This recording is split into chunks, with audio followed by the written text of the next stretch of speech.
American actors. They're some of the most talented people to exist in our world, so it's only natural that they're called stars. But have you ever thought about American stars who once lit up the screen but have now faded into memory? Were they just forgotten in time, or did Hollywood elites push them out? It could be anything. It's wild how some of the stars, despite their talent, end up being forgotten. Why do we let ourselves forget about the actors and artists who once captivated us? Today we're going to go over 8 actors and actresses who we believe should be remembered. Kicking it off at number 8, we have Barbara Stanwyck. Ruby Catherine Stephen, who later went on to be known as Barbara Stanwyck, was an American actress, singer, and dancer who was a big star back in the 30s and 40s, but now she is forgotten by many. So what exactly happened to this Hollywood star? For that, we have to take a good look at her career. Barbara's story is an interesting one. She was orphaned at the age of 4 when her mother died and her father abandoned her family. She was raised partly by her elder sister and in foster care. Barbara made her first stage debut at the age of 16 as a chorus girl for the Ziegfeld Follies in 1923. Just after acting in a few plays for a couple of years, she landed her first lead role in Burlesque in 1927, and this play was a major hit. This established her as a Broadway star, which resulted in movie offers. Although her first movie appearance was in the 1929 movie The Locked Door, she gained immense fame for her role as Kay Arnold in the hit 1930 movie Ladies of Leisure. This led to additional leading roles, which raised her status as an actress and led to the growth of her career. She acted in almost 85 films in 38 years before turning to television. Her last movie was The Nightwalker, which was released in 1964. Barbara began her television career by hosting The Barbara Stanwyck Show in 1961 and also won her first Emmy Award the same year. But that wasn't the highlight of her television career. Her role as the proud widow and matriarch of the Barclay clan in the Western series The Big Valley was arguably her best role.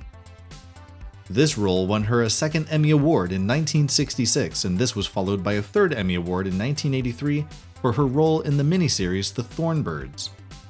Throughout her 60-year-long career, she was nominated for the Oscar Awards 4 times but never won one. But she received an honorary award in 1982. Although Barbara was a big deal actress during the golden age of Hollywood, the film industry underwent significant changes as the 1960s approached. New stars emerged and different styles of filmmaking gained popularity, reflecting the evolving taste of audiences. Stanwyck's classic style was less in demand. Her association with strong, independent characters limited the types of roles offered to her later in her career. Another major problem was her shift from mainstream movies to television. While she had success on television, particularly with shows like The Big Valley, the transition from film to TV led to her decline in status. This legendary actress is no more, as she passed away on January 20th, 1990 at the age of 82 due to congestive heart failure. Barbara was popular even at the time of her death, but not as popular as she once was. A sad ending for an iconic actress. Next up, we have Tab Hunter. Known for his blonde hair and his good looks, Tab Hunter was a Hollywood heartthrob in his 20s and 30s. He starred in several popular films, including Battle Cry, Damn Yankees, and Pillow Talk, earning a reputation for his good looks, acting, and charm. Hunter's career was marked by both success and personal challenges, however. He was a major box office draw and became a teen idol. But was he just an actor, or did he have other skills as well? Hunter had a music career in the late 1950s. In 1957, he released a #1 hit single, Young Love.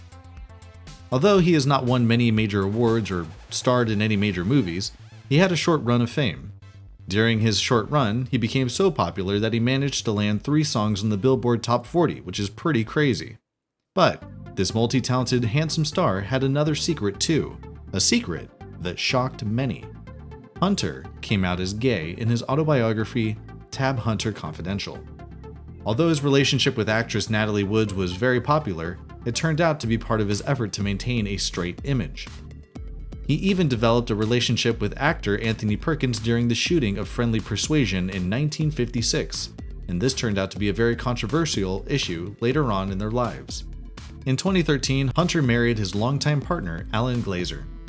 While Hunter had a short and successful run in Hollywood, it was not one without challenges. Hunter often played the same type of romantic lead in various films, which limited his range of roles offered to him as his tastes changed.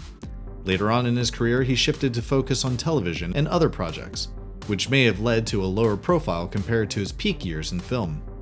As new generations of actors and films emerged, many classic stars, including Hunter, faded from the collective memory of mainstream audiences.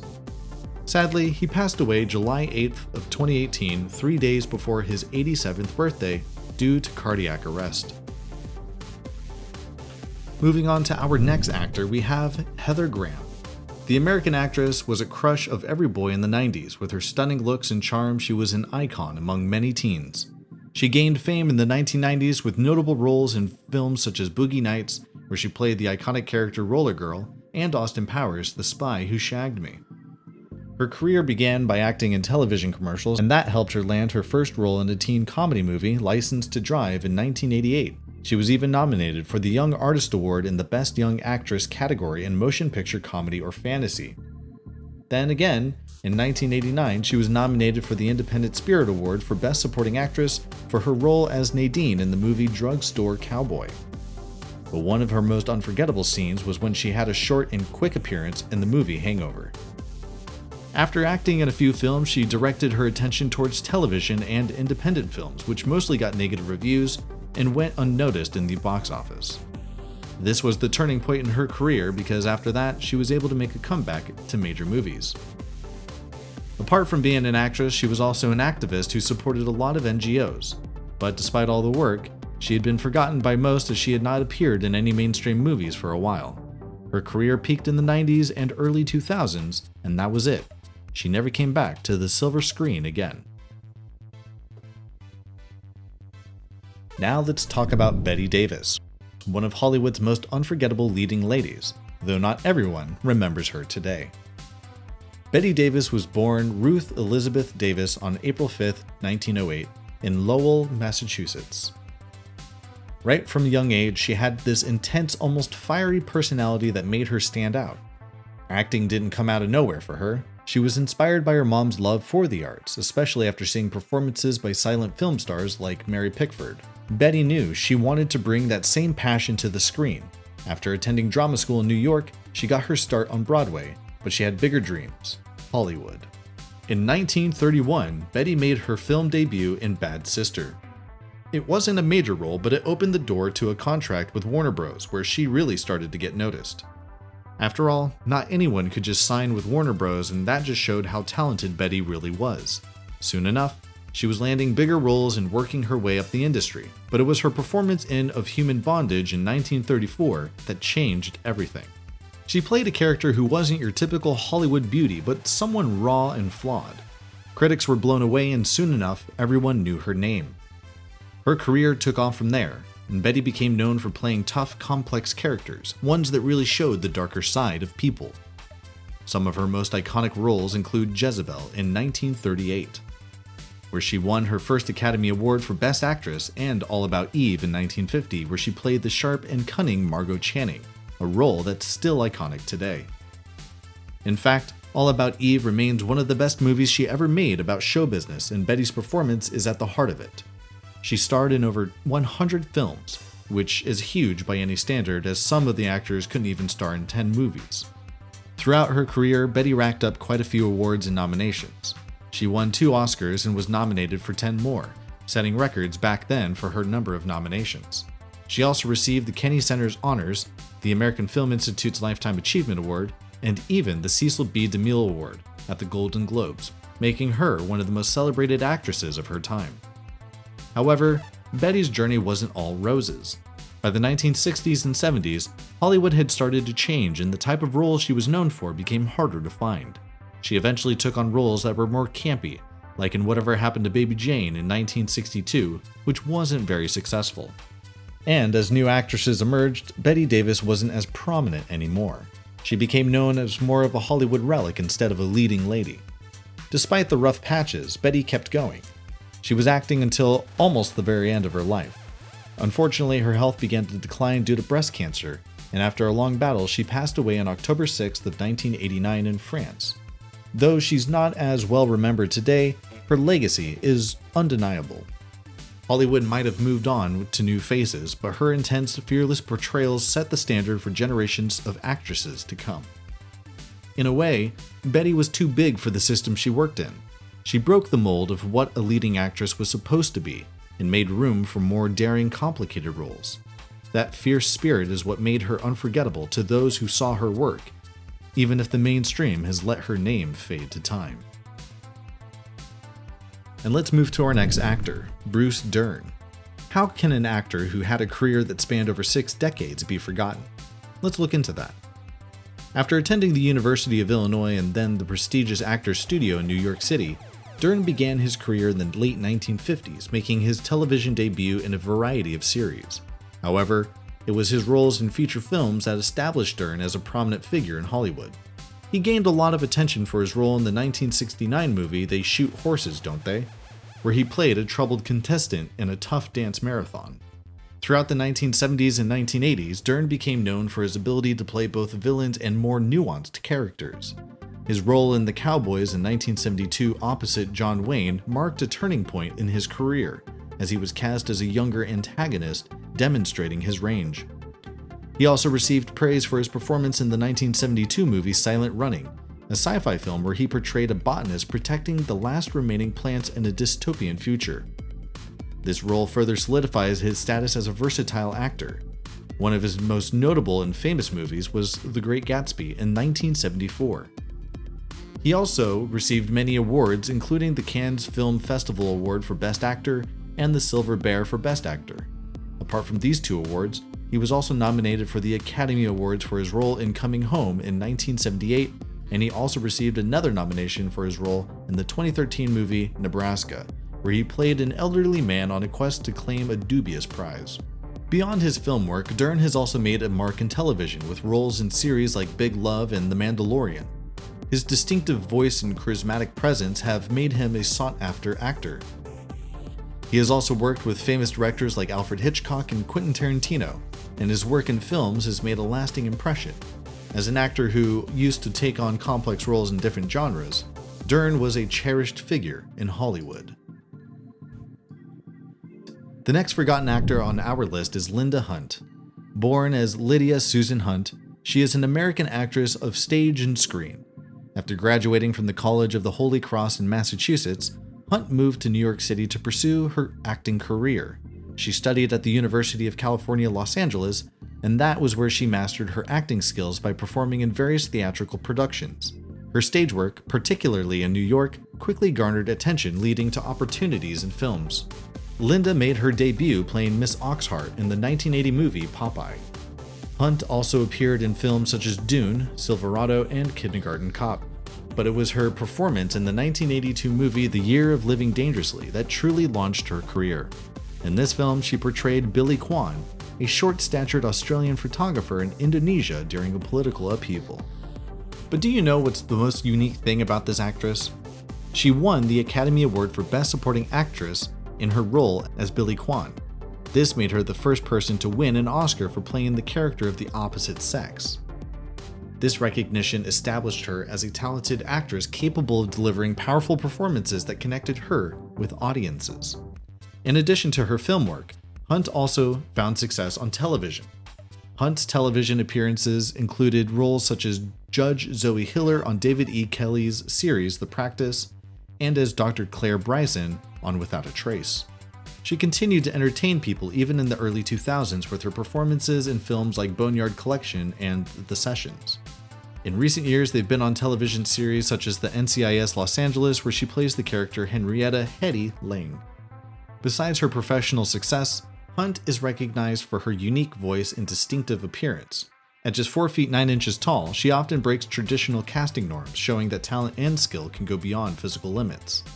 Her achievements have inspired many talented young and upcoming actors, especially those who are ignored by the entertainment industry. Throughout her career, she has received many nominations and awards, including a Hollywood Walk of Fame and a Golden Globe nomination. Linda Hunt still continues to work in the industry, but her days are long gone. She is now just a normal actress without any major movies, and let's just say she was forgotten to time. Moving to our number 2, we have someone who's been on the screen, for over 300 roles in film, stage, and television, yet people barely remember his name these days. This is none other than Keith David, the versatile American actor who is known for his deep voice and powerful performances.